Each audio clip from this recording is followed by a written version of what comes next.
Hi, it's Pastor Paul L. Anderson here at the Fountain of Raleigh Fellowship, where we believe God's blessings never stop flowing. It is Triumphant Thursday. We thank God for the powerful ways in which He blesses us and keeps us all day and all week long. I hope you can look back over this week thus far and say, God has been mighty good to me. Today, I would like to invite you to look with me at Exodus, the 23rd chapter, verses 1 through 9 from the New Living Translation. This is a call to justice. You know, in the book of Exodus, this is the going out, the exiting of the children of Israel into the land of promise that God has given to them. So now we begin to find out that there's a call for justice. In our text today, we begin to see that there are so many things that are happening in the lives of all of the Israelites. He talks about those who are passing along false rumors, or those who are telling untruths, those who are lying. He's reminding them that God will not stand for this, and there will be a price that is paid. And so now becomes a time that people must understand the importance of how they are to behave and how they are to treat one another.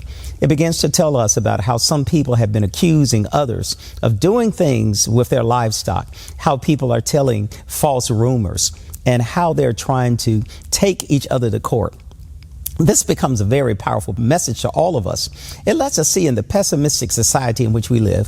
So oftentimes people want to go negative, or people like to go violent, or people like to cause people to lose their lives. But this is a call. This is a plea for justice. And our message for all of us as we listen to God, God is telling us, let's not get involved in illegal activity. Let's not bribe people to have them to say something so we can come out looking good. This passage reminds all of us that God wants us to treat people with fairness, with justice, and with equality. And let's never set anybody else up for a bad situation. Within the context of our message today, we see that it even tells us don't take advantage of people who are foreigners, those who come to live among us, those who came to live among the Israelites. We cannot treat them with a whole different standard. When we who are living here in this world, we treat people who don't look like us, didn't come from our same background, we have a different stance of justice with them. But I think sometimes people think justice means just us. Just us are the only ones who can get away with anything and everything and not have to pay a price. When we look at our judicial system in the United States of America, we must ask ourselves the question, is justice taking place throughout the land? Is justice really blind? Does it give everybody the penalty, or does it give everybody the benefit of the doubt? You and I must be partakers to make sure that equity takes place among all people, that everybody is treated fairly, that everybody is presumed innocent until proven guilty.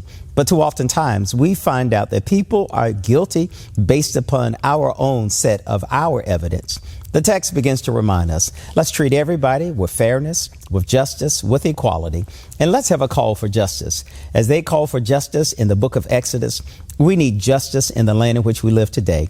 Let's make sure that you and I do our part by making sure that we get out to vote, making sure that we have the identification that is necessary to vote, and let's all make sure you do it today. Don't wait for tomorrow. Tomorrow might be too late, but always make sure that you cast your vote, that you cast your ballot for the candidate of your choice and for the causes that are happening in your local municipality and all of those elections. May God bless you. May heaven smile upon you. And I always know that you're exceedingly and abundantly blessed. And take the Lord with you everywhere you go, and you'll never go in the wrong places. We'll see you again on tomorrow.